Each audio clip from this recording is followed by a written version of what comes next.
Hey guys, Vima here today with the BP08 Alterchaotica tier list update. So we are going to go through each of the decks that you're likely to see at the upcoming BCS. It'll hopefully be a 5 to 10 minute update. The first deck is Natura Sword, so this is exactly the same as what you would have seen in the previous expansion. Basically, it was so strong and it pairs well into the current meta in such a way that obviously it can control board early. It has Disdain, so it goes up in HP as you play stuff like Mr. Lena. And has a clean, consistent way to get lethal over a number of turns. So Natura Sword's still very strong. I expect this to be one of the top 3 decks of the format. You're probably not going to see as much of it at your locals in the first few weeks because people are going to be trying out Puppet Forest and 2-cost Abyss. So Puppet Forest is your new mid-range kind of king deck. So the reason why this deck is so powerful is because you have 2 key finishes. So the first one is Noah, as you know already. So Noah, it's basically 8 damage to face in the late game. And also now you have Orcus. So Orcus is a very strong card that can evolve into two different forms. The first one is the Resolute Puppet form, which is a tempo, very hard for your opponent to clear, and you can kind of get chip damage in from that. Alternatively, you can evolve into Vengeful Puppet, and then this card is basically massive amounts of damage. So I'm just going to quickly show you. Effectively, all of your followers will, all of your puppet tokens will have a sail, and then whenever that puppet leaves the field, you can select an enemy leader or follower and do 2 damage. So this is kind of insane. It can do upwards of 8 damage depending on how your opponent plays around this.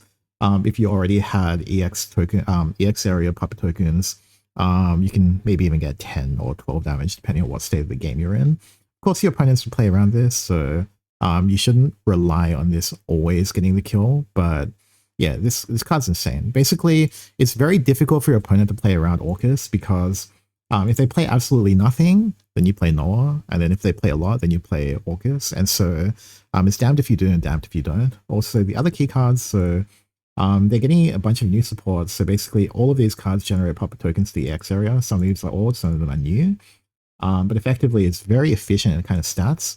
And then obviously Heartless Battle, so this is one of the other key cards, so there are 2 different tokens that you need to consider. The first one is Victoria, and the other one is Lloyd. So basically, some of your cards will transform your puppet tokens into one of these 2 tokens. So Lloyd is a 0 play point follower with 2/4 ward stat line, and you heal for 2, which is kind of insane in the early game.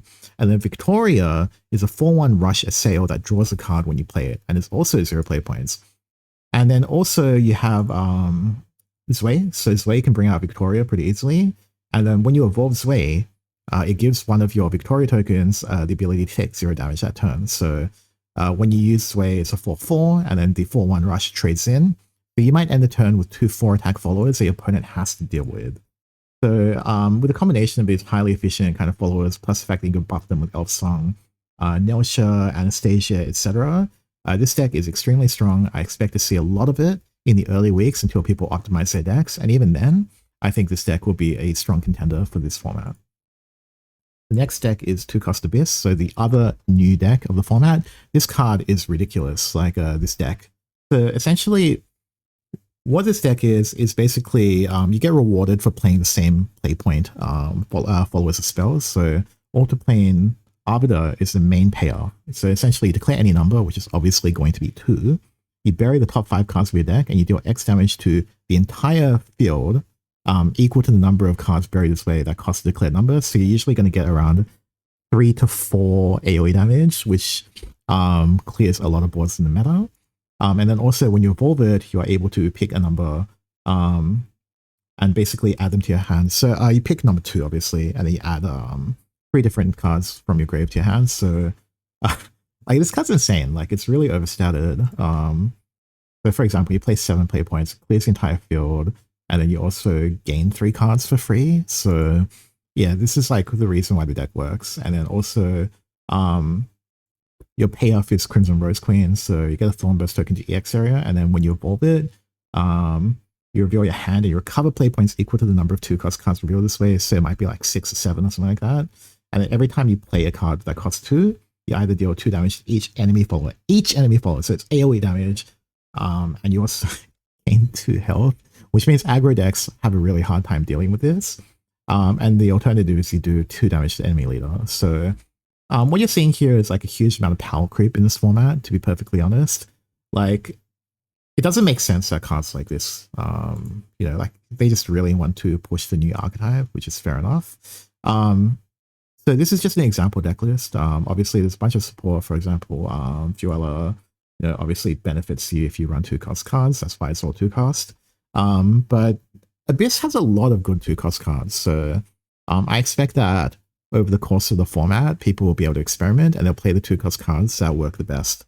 Also worth noting that the most common build that you'll see is the Rule and Eye package, because in this format, we gain support for both Lust and Silence. So this is definitely going to be one of the most popular decks of the format alongside Puppet. In Tier 2, we have Machina Abyss again, so exactly the same as before. It's just a solid deck. You know, didn't really lose anything, and pairs well into the meta. Destruction Rune, so this one I think got a pretty big buff, to be honest, so it's very much a control deck now. What they got is a new 0 playpoint card, so when you have Lashena on the field, basically, you gain 1 playpoint back, and then you also draw a card. So basically this card is like, it lets you cheat out play points that you shouldn't be able to do. And then also the other very powerful card is Seal of Destruction. So if you have 3 idolatry cards in the field, and I believe this counts itself. So basically you just select an enemy following the field, destroy it, deal 2 damage to the leader. Like, it's overstated, it kills anything for free, deals 2 damage burn, and it heals your leader for 2. It's kind of insane. And then also the other new card is Sweet Tooth Medusa. So this card's a very strong control tool. So basically every time you kill something, you get a Serpent token. You can search a card from your deck that costs 2 or less. And then also when you have 2 Serpents in the field, you can bury them and you'll gain playpoint cheat. So the other big thing about this is on Evolve, it does 5 spread out damage. So this deck is very strong control deck. It's hard for your opponent to kind of, what's the word? Build a sticky board against this, and then eventually kind of run them out of gas, and then they die. So Destruction Rune, very strong, in my opinion. Okay, next deck is Disdain Dragon. So basically all the Omens got support this set. Disdain Dragon is another one of those. So basically they got 3 new cards from memory. So the first one, actually 4 cards if you count Azidahaka. First one is Seal of Disdain, so it's just AoE damage, which is quite useful against Puppet meta. And also it does some combos, so basically it does 1 damage to your Galmu, and then basically your Galmu does 3 damage to leader, and then this thing activates, it does 1 damage to enemy leader, for instance. You have this card here, which is Sneer of Disdain, so this card can be banished, and basically pings Galmu for free, so this is like a combo card, lets you cheat play points effectively. The other very strong card, in fact broken card I would say, is Dragon Sword Princess, so you look at the top 5 cards of your deck, you can put a Wormkin follower from among them into your EX area, so most of Disdain package is Wormkin. And if you have EX, if you have Overflow active, it costs 3 less to play this turn. So basically this 3/3 is played for free, and then you can just like drop Galmi or something. And then basically it is quite strong.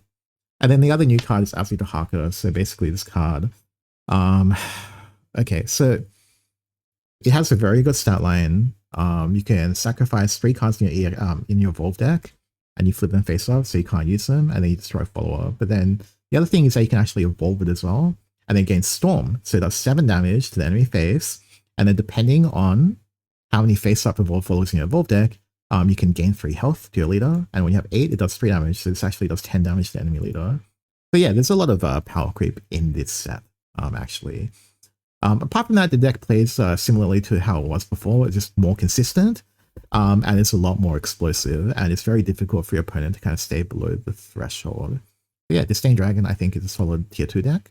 Insipation Sword gained a few buffs. I don't have a deck list here, but I don't see why you would play this over Natura Sword, to be honest. Wardhaven, this one's an interesting one. So they do use the new Eachtar as well, and so it's sort of like a tempo control-ish build.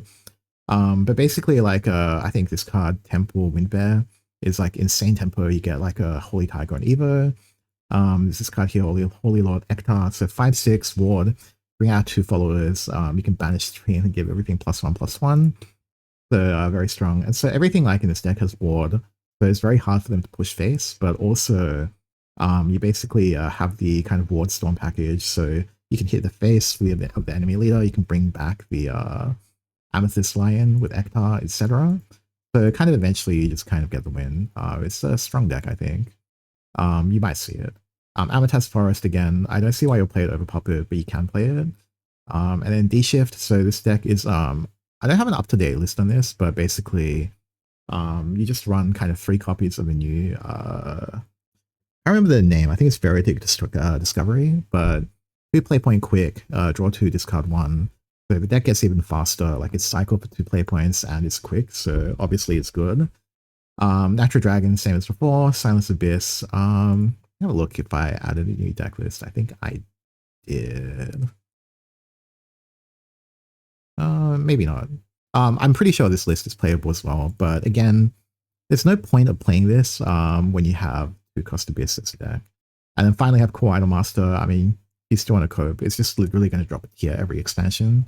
And I think if, you know, you didn't want to upgrade, I guess you can play it. But again, like this, I think this deck's like pretty much last set you can play this at all. And that's pretty much it. So I think if you're going to BCS event, definitely aim to play Puppet, 2 Cost Abyss, or Natura Sword. If you want to win, I think obviously Mono, Destruction, and Disdain are playable. I think they're not as good as the 3 decks above, but they can definitely win. And I think the wildcard deck for me is probably D-Shift. I think D-Shift, it did get a buff. It still has a good matchup to Natura Sword. It's a bit of a rogue deck. I think if you get the right matchups, you should be able to do well. So that is pretty much it for the BP08 Alterchaotica tier list. Hopefully it helps you guys out. And see you guys.